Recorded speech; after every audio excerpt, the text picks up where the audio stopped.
Oh, you're very welcome back. Derek is in Kilkenny visiting an organic apple orchard. And he looks like he's getting drenched. Over to you, Derek. Yes, Tommy, I'll tell you, we're huddled like penguins here at the Highbank Orchard down here in Farmley in County Kilkenny. Husband and wife team Rod and Julie Calder-Potts are with us. Julie, we're having great fun here this morning. Great fun. We're having great crack. Tell us about the history of the orchard anyway. Okay, well, Rod's here, my lovely husband here, 5 generations. He came in 1885. He's from the island of Rousey in Scotland, his family, and he built our lovely house, which is leaking at the moment, Derek. It's got not great news with the rain. No. But we're still living there, 5 generations. And Rod, when did the orchard first kick off? Yeah, we planted the first orchard here in 1969. Okay, and how many trees have you got now? We've only got 7,000 now. We had 32,000 back then. 32, but you're down to 7,000 now. How many acres is that? That's 20 acres. 20 We produce about 200 tonnes of apples. 200 tonnes of apples. Now, in terms of varieties, what are you producing, Julie? We've about 10 varieties here, and the first lot would be the Katie. Look at those birds, Derek. They're flying in there. They can't even stay in the sky. It's so bloody windy. Anyway, the 10 varieties. The Katie comes first in August, and we keep harvesting. So we keep harvesting all year round. Now, in terms of climate, when do you start to harvest the apples, Rod? Well, we harvest the Katie early, there at the end of August. But we'd be harvesting these now well into November. Well into November. And we could be crushing up to Christmas. Yeah. Crushing up to Christmas. But we've had quite unusual weather for the last month or so. In fact, the hottest, the warmest October almost on record. Really good for fruit. Yeah. For some reason, plums didn't happen this year. You'll find people. But apples, there's very heavy crops throughout the country, I think. But you love this kind of weather. I do love it. You know why? Why? We need one hurricane so that we don't have to shake the trees ourselves. Ah, okay. And this is it. This is the moment. Yeah. So normally you have to bring in a shaker, Rod, is it? Well, no, we haven't got a shaker. A shaker costs about 30 grand. Okay. So we can't afford one. So we get a Russian bouncer from Kilkenny to come in and he sort of does a whoo. And he gives them a good rattle. So you're employing about five or six people here on the farm? Full time, yes. And we bring in contractual workers to help us. Shaking the trees is heavy work. Now, you have a distillery here on the farm as well. We have the smallest legal distillery in Ireland, Derek.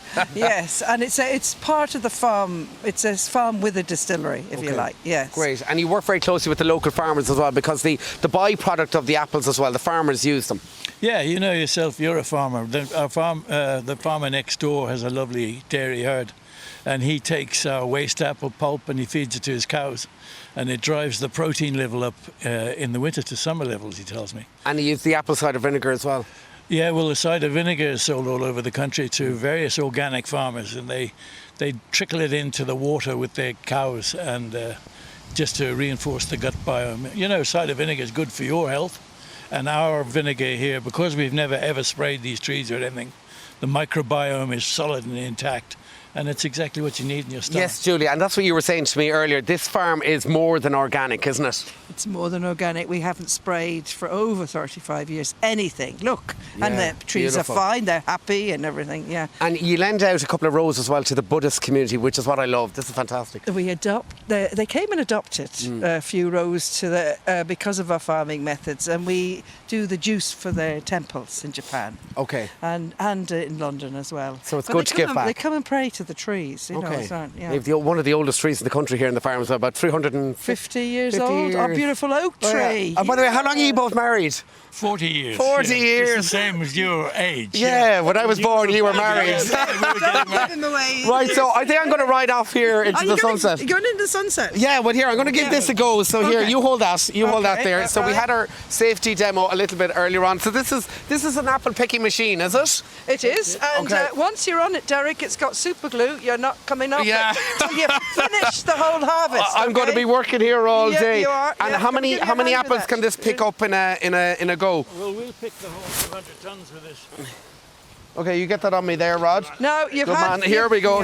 Now, you've had all your safety training. You know exactly what you're doing here. We know exactly what we're doing. We're revving her up here. We bring this down. There we go.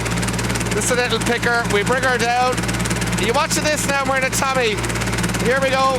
And off we go. There we go. Woo.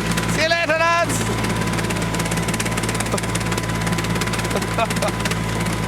There you go. Hello, We thought there's the that. dog was in for an ending there for a second. We're all just shouting, going, Jess!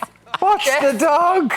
Hey, He's fair play off. to Derek. Put the tractor Derek license. has a tractor license He does, yeah, because he's yeah. from a farming background. But So well able there. he hopped in that now, and Yeah. he was off like a shot. He does. Well done, Derek. They Good on shake them. the trees. Isn't that mad, isn't it? Yeah. Like, talk about old-fashioned way of doing it. And why not? If No, but doing it's exactly what amazing that they need? go around That's shaking really the good. trees. Yeah, absolutely. Good on you, Derek. Yep. Brilliant. Loved it.